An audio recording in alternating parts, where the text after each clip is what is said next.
Good morning and welcome to the iGaming Daily Podcast, brought to you by Optimove, the number one CRM marketing solution for the iGaming market. Last week concluded with turbulence for the UK gambling sector as MPs of the Select Committee wrote to the Labour government demanding that the Gambling Review's recommendations and reforms be revisited once again. MPs stated that the Gambling Review has failed to address growing concerns around gambling-related harms in society and has little to no impact on the visibility and saturation of gambling advertising for the well-being of the general public. It intensifies the spotlight that Labour is under when it comes to gambling reforms, with Keir Starmer, the PM, already being rumoured to be reviewing the departmental duties of the DCMS in what would be a really interesting move and one that would introduce widespread changes for the gambling sector.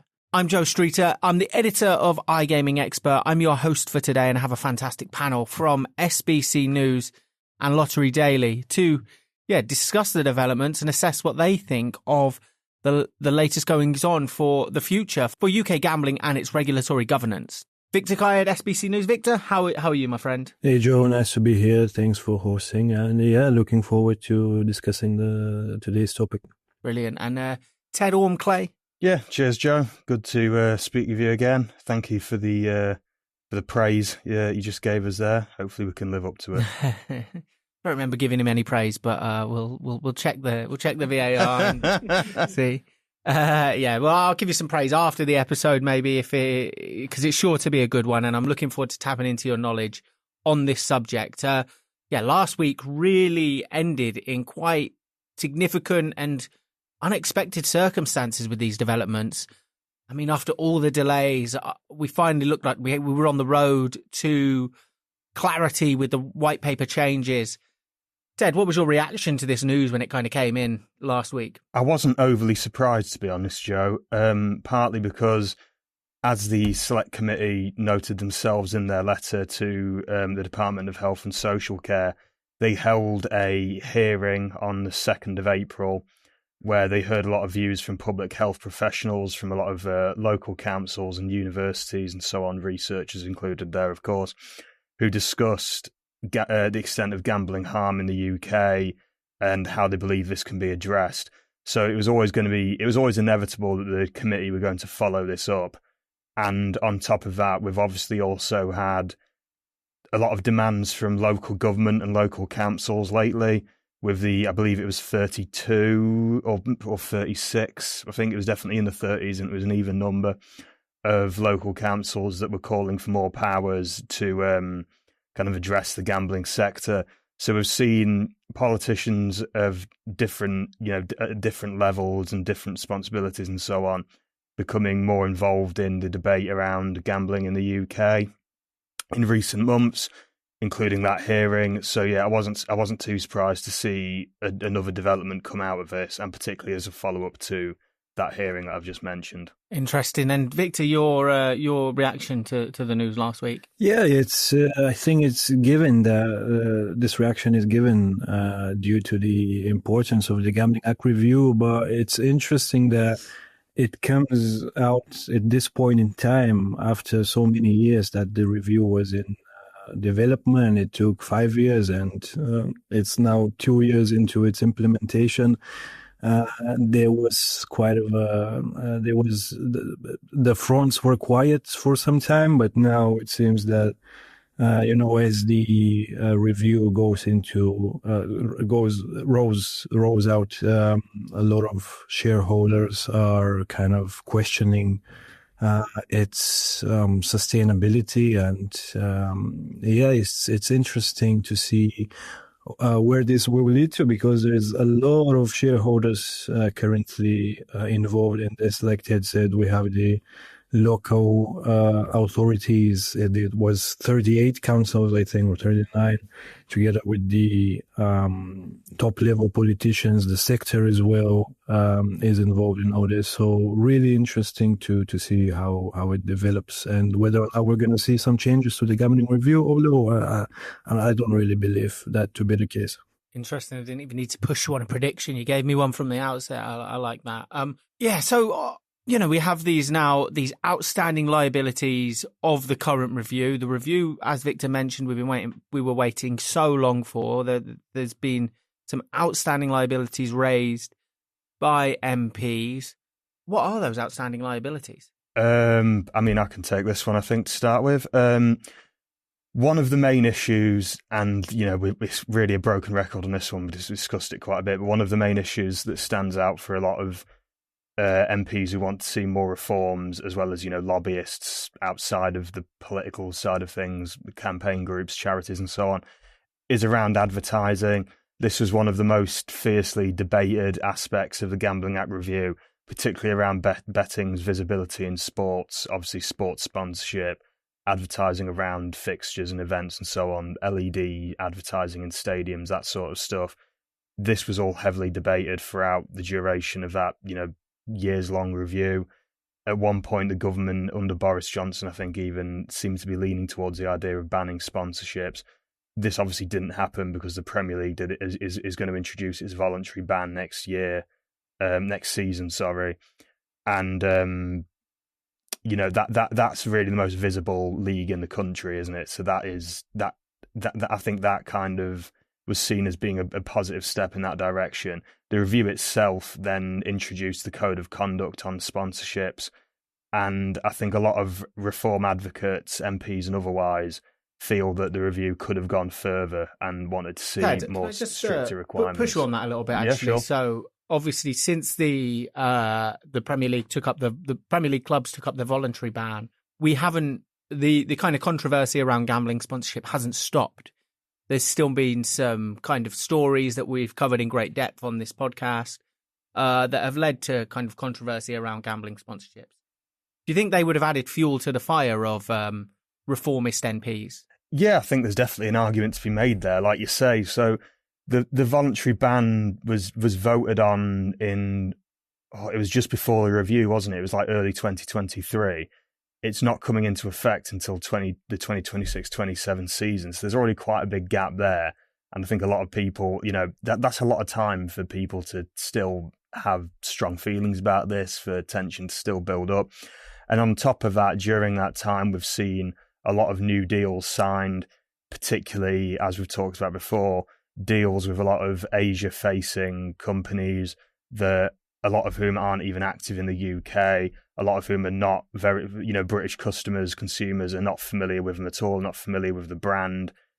Some of them are involved in crypto and blockchain sort of stuff. So to a lot of consumers, it just looks like clubs are trying to cash in on what often come across as quite shady sponsorships in the time that they've got until this ban comes into effect. And I think, that definitely will have contributed to this debate and this argument not going away. Yeah, I agree wholeheartedly. It's an interesting one, and I think, but definitely some of those stories might have had an impact on flaming this fire a little bit. And Viktor, the Select Committee on Health and Social Care has become such a point of conflicting opinions for UK gambling. Why is this? Well, the news around that is that recently some MPs wrote a letter to Ashley Doughton, the Undersecretary of State for Public Health and Prevention, and the Select Committee is not really happy about how the gambling review is currently being handled, specifically around gambling advertising and sponsorships. Just like Ted mentioned, they cite data that 80% of the population is being exposed to gambling every week. So they do want to see some change in that direction, and they feel like it's kind of, this topic has kind of been left out of the review. They don't feel fully satisfied with how this is being handled.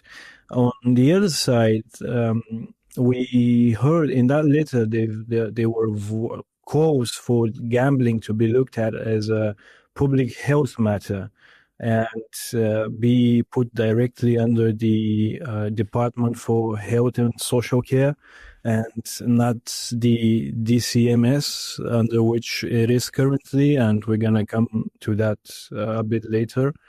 But the point of content is that they're not happy about the review, how it's being handled. They think it's missing key steps in handling problem gambling specifically.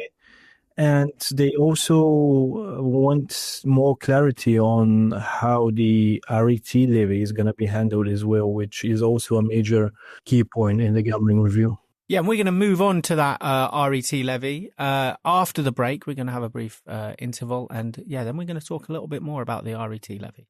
Ted, as Viktor mentioned, the new RET levy structure commencing. This is really the most sensitive time to call for a re-review of the white paper recommendations, right? Yeah, it's an interesting time for this letter to Ashley Dalton and the health department to come out, because, like we said, if we're just aside from the RET levy to start with, the Gambling Act itself, the Gambling Act review itself, took about 2.5 years to complete between December 2020 and April 2023. You've then got all of the time on top of that, from when it was committed to by the then Conservative government, which was years in advance of it beginning. So, the whole process in general, like Viktor said earlier, took years to complete. It's then taken another 2 years for us to continue going through the recommendations of it. One of the key ones of which, as he said, is the RET levy, which is currently being implemented and was quite a central topic of this letter itself. Just the fact that all of this has taken so long, and the government and the Gambling Commission and the industry and the process of implementing it, it does seem like a bit of an odd time, in my opinion, for these MPs and for other stakeholders to be calling for another re-review.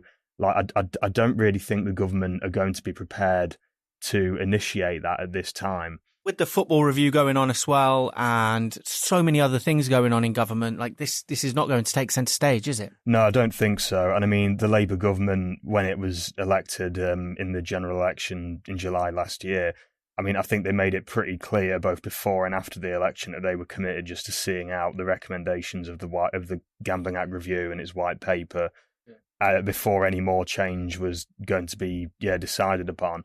On top of that, you've obviously, as you said, you've got the football review as well, and they're trying to bring in the regulator there. That's quite a big piece of legislation for them.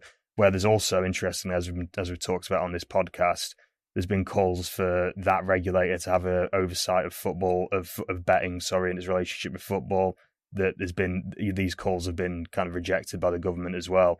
So I think the Labour government seems pretty steadfast in just seeing out these reviews and the recommendations of them, and seeing how that goes, basically, before they commit to anything else.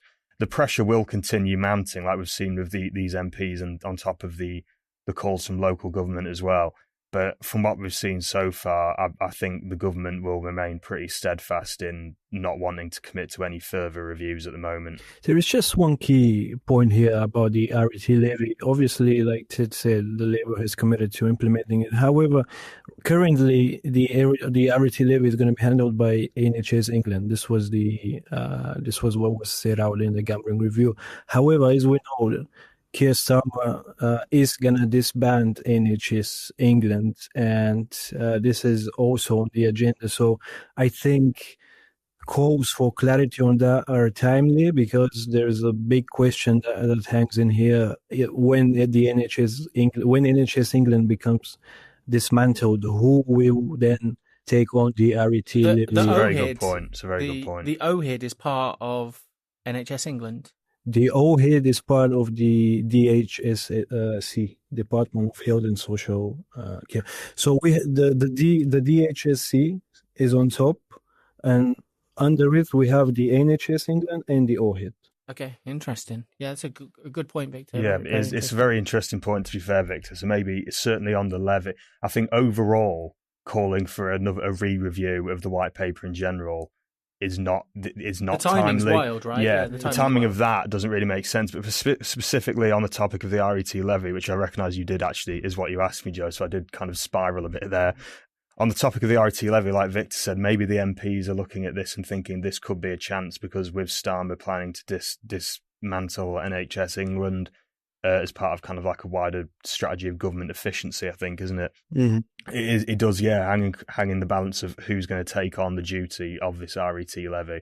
And while they're deciding that, maybe there could be an opportunity for people to go, well, while we're doing this, let's see how else the levy can be structured and organised and so on. We could also see more local authority representation, as we've seen calls from in the last couple of weeks. So, yeah, it's really interesting. And there is like a call for a local, like, regions first approach, isn't there? That was one of the things that a lot of the researchers and public health professionals talking to the committee last month were talking about. They were saying, like, we need to take this on a local approach, region by region, because different areas do have different demands and different experiences of health issues and of gambling. So yeah, there could be a lot of room for manoeuvre here on this one specific issue potentially. And for those listening via audio, Ted's got his shorts on today. He's got 2 top buttons undone. He looks like Bruce Springsteen, and he's answering his own questions. He's going off on wild tangents. The house is going crazy today on the podcast, but it's been a great episode, and I appreciate all your time. Some really interesting takes, lads. I do appreciate it. And thank you ever so much. We look forward to hearing from you next time on the iGaming Daily.